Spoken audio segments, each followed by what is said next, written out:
The most dangerous thing about a masterpiece is that from a distance, it looks indistinguishable from the truth. Leo Miller stood in the center of a marble ballroom, holding a flute of champagne he couldn't afford, wearing a suit that still had the thrift store chalk marks on the inside of the cuff. To the billionaires surrounding him, he was the heir to a Mediterranean shipping fortune. To the girls smiling at him, he was a soulmate.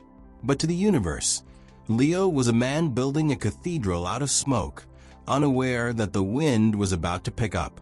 "You know," Leo whispered, leaning toward the CEO of a Fortune 500 company, "my father always said that the truth is just a story someone forgot to edit."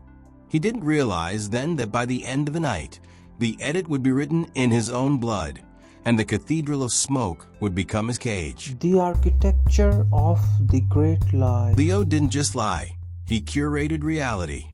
To Leo, the truth was a dull, gray slab of granite, sturdy, sure, but utterly boring. He preferred the vibrant, shifting silks of a well-crafted deception. At 10, he told his classmates he had a pet lynx. At 12, he convinced his teachers he was a descendant of lost European royalty.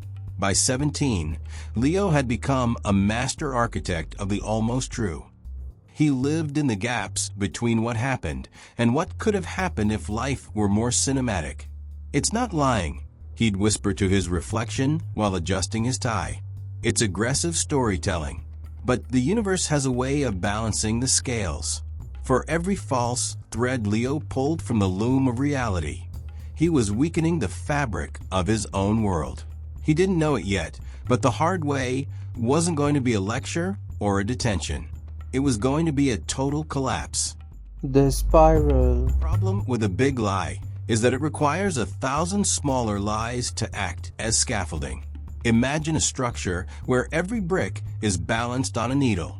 That was Leo's life. The investment. Marcus Thorne, a ruthless venture capitalist, offered Leo an internship, not out of charity, but to get to Leo's billionaire father. Leo accepted, thinking he could fudge the paperwork. The paper trail. To prove his identity, Leo used high-end deepfake software to create calls from his father. He spent his mother's rent money on a designer watch to look the part. The romantic entanglement. He started dating Thorne's daughter, Clara. To her, he was the soulful heir. To himself, he was a man running across a frozen lake, hearing the ice crack behind every single step. By midsummer, Leo was living 3 lives. He was the dutiful son to his hard-working mother, the brilliant intern to Thorne, and the glamorous boyfriend to Clara. He stopped sleeping. His eyes grew sunken.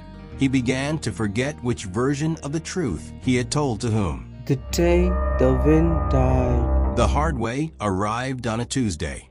It wasn't a slow burn, it was an explosion.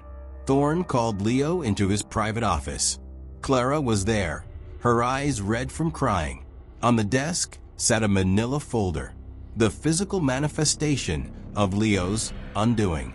"Leo," Thorne said, his voice dangerously quiet, "I'm a man of business.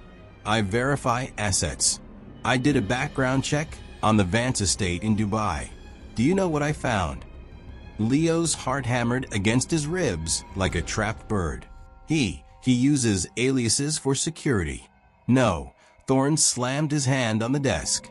"He doesn't exist. And neither does the Leo Vance I hired.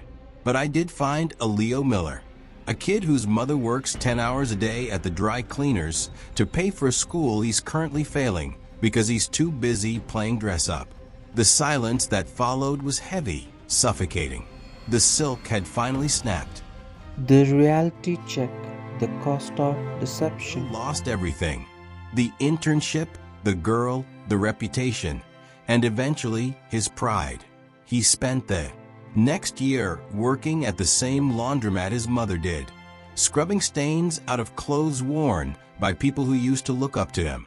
One evening, a customer left a $100 bill on the counter. The old Leo would have pocketed it.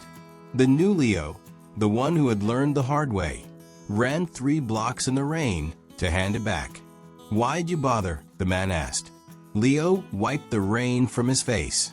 Because, he said, his voice finally honest, I'm tired of carrying things that don't belong to me. The moral of the story: material success means nothing if you lose your peace of mind and self respect to get it.